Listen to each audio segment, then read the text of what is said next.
Live from the chicken wing capital of the world, Buffalo, New York. You're listening to the Childcare Bridge Podcast, your source for the best tips, tools, and tactics on how to market and grow your childcare center, ensuring total domination. Total domination. This is the Childcare Bridge, and this is your host, Michael Tasner.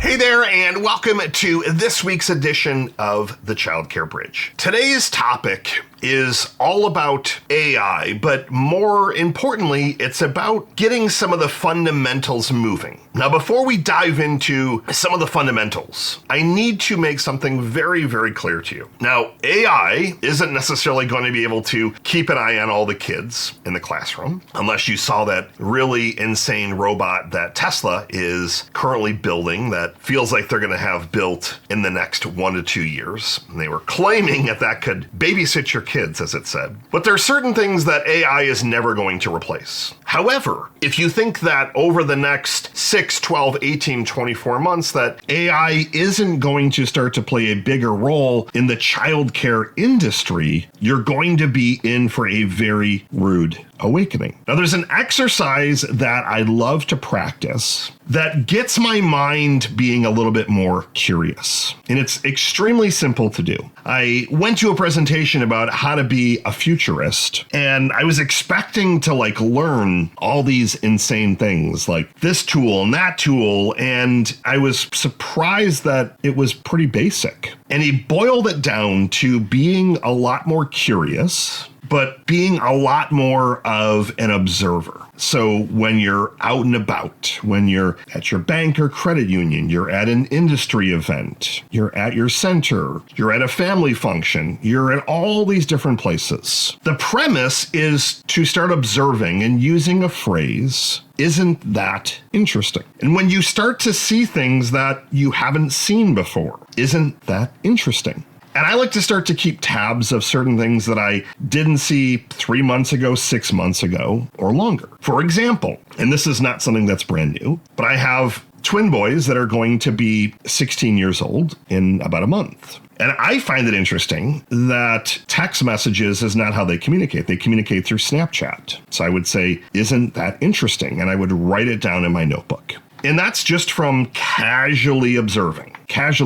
Isn't that interesting that instead of kids having play dates, that their idea of a play date is to be on an iPad together and to play Roblox, but they still like to see each other, have the cameras on, and feel like they're in the same room. And I would write that down. Isn't that interesting? And I now do this on a daily basis. And what you're going to find is that there's certain things that are kind of coming true all around you that are then going to make up for some of the larger trends over the next 6 months, 12 months, and beyond. One example to me is that everyone and their cousin is now talking about ChatGTP. There's not a day that goes by that I don't hear about ChatGTP. And I find it interesting that even on radio, they'll say something like, well, just go to ChatGTP and it'll teach you how to do it. Rather than a year or two ago, they would say, well, go to Google and watch a video or go to YouTube. Now it's go to ChatGTP and say, isn't that interesting?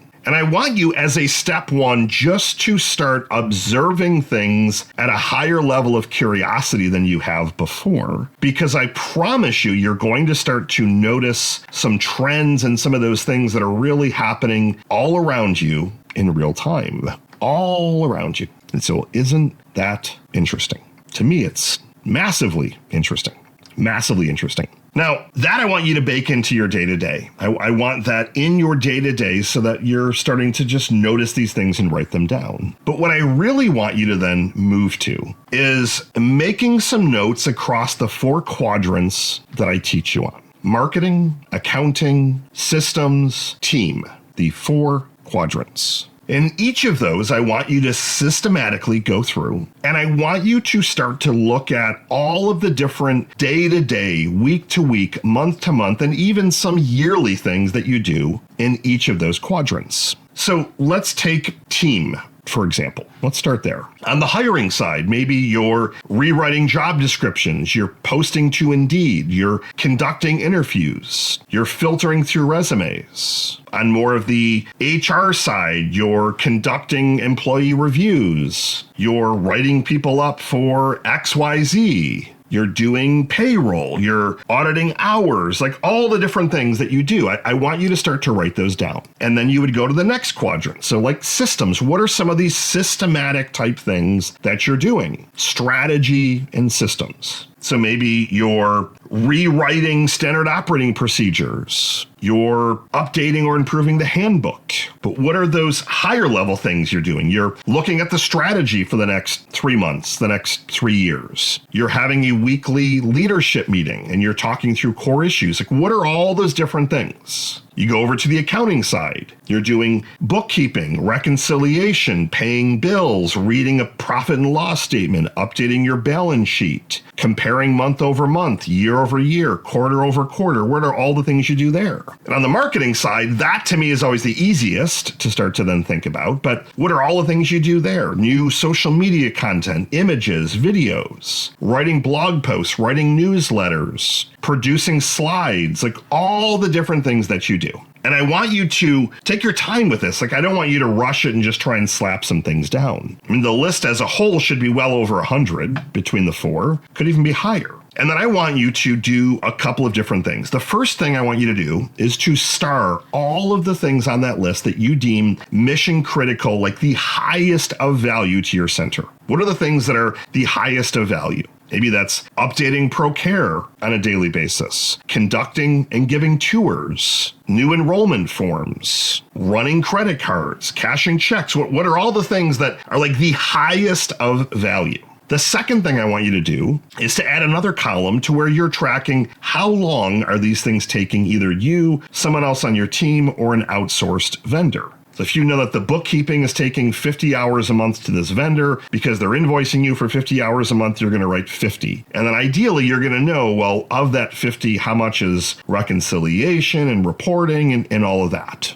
And you're going to do that for all the different activities. And what I'm looking for you to do then, after you've got that done, you've got your top ones starred that are either the most strategic, the most valuable to your center, and then you have a flavor of how long things are taking. I want you to put all the starred ones in a different basket, and then I want you to put all the others in another one. And I personally like to look for the things that are taking a lot of time that are not high value activities. So maybe, for example, it's going through Indeed and you get 100 resumes and it takes you 5 or 10 minutes to read each of them and then contact people to ask for something. Or yeah, it's valuable when you actually get like the interview part is valuable. The negotiation, the getting them to the table, but everything else is taking a ton of your time. So I want you to figure out which of those things can then start to boil to the top. And what I'm looking for is for you to pick one from every single one of those quadrants. So one marketing task, one accounting task, one strategy and or systems, and then one team task. Ideally, things that again are not high value, but things that they're important and necessary, but it's not like the life or death of your center. And then I want you to do something that might be surprising, but hopefully not, is to leverage a tool like ChatGPT. I personally use a tool called Claude, and you're going to input the task and say, can you tell me how I can use AI tools and technology to automate or to replace the labor of this task? You might say, ChatGPT, I currently am scanning 100 resumes that come in from Indeed. How could I have a software or a tool do that for me so that I don't have to do it? And spoiler alert, it's going to spit out different tools and it's going to tell you how you can execute it. There are a lot of tools that can look for keywords. You input certain keywords in, for example. Great. What about the accounting side? You're going to find various tools. I mean, one of the things you do is you move money on a daily or weekly basis. Well, it's going to tell you there's a new tool called Sequence that allows you to plug in certain rules, and then it literally, as money comes in, it'll put things in different buckets for you. It can move money to investing automatically for you. It can pay certain bills. It can pull from a different account if your balance is low, all on autopilot. So you're looking for all the tasks that you can then start to automate, but I'm only looking for you to pick one in each quadrant.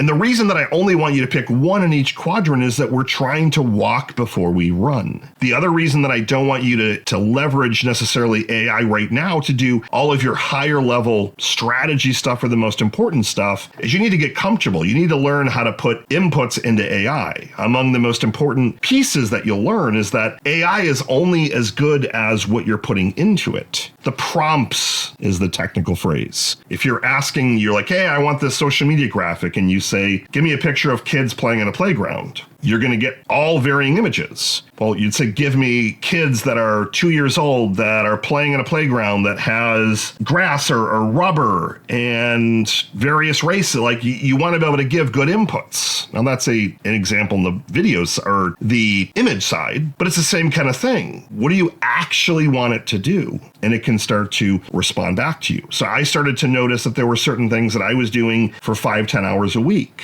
And I wouldn't have noticed that if I then didn't once a quarter go back and audit that exact list and see, is there anything that all of a sudden is, wow, I didn't realize that all of a sudden I was spending like 5 or 10 hours a week doing presentations, so slide decks. And then I found a tool called Gamma and another tool called Napkin. And I literally can put in some content, makes me a beautiful slide deck with great visuals in like 30 minutes. Literally, I was spending 5 to 10 hours a week doing that. Now it's done in 30 minutes. I went, so, well, Michael, is AI coming to replace us? The answer is no, but the centers, the businesses that are going to leverage it to get better so that you can then spend time on things that AI can't do. AI can't just walk and go look at a potential acquisition source. AI can't show empathy and love and gratitude to your team to continue to get them motivated and conduct one-on-one interviews. AI can give you the questions and the prompts and the things to say, but it obviously isn't going to replace all of that. But if you're buried in the day-to-day minutia of all of these things that are important to your business, but they're not the things that are moving the needle, the whole point is for it to start to free up your time so that you can spend more of your time on the acquisition and strategy and growth planning, while it then takes some of the other items off your plate. So step one is to start getting more curious. Have a little notebook where you're writing things down that you're starting to see. Those are the trends and the areas that are going to be coming in the future. You want to take note of that stuff.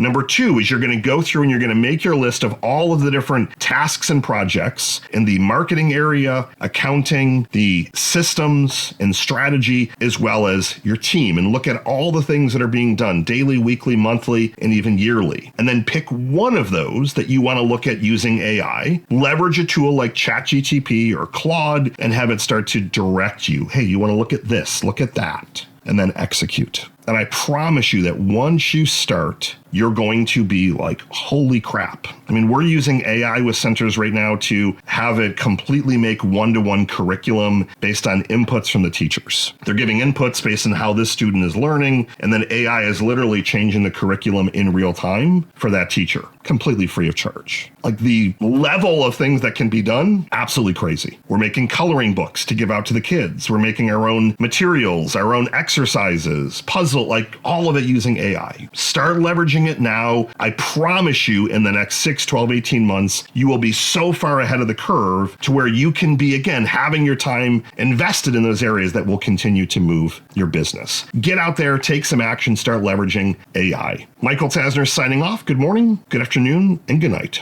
I'll see you next week.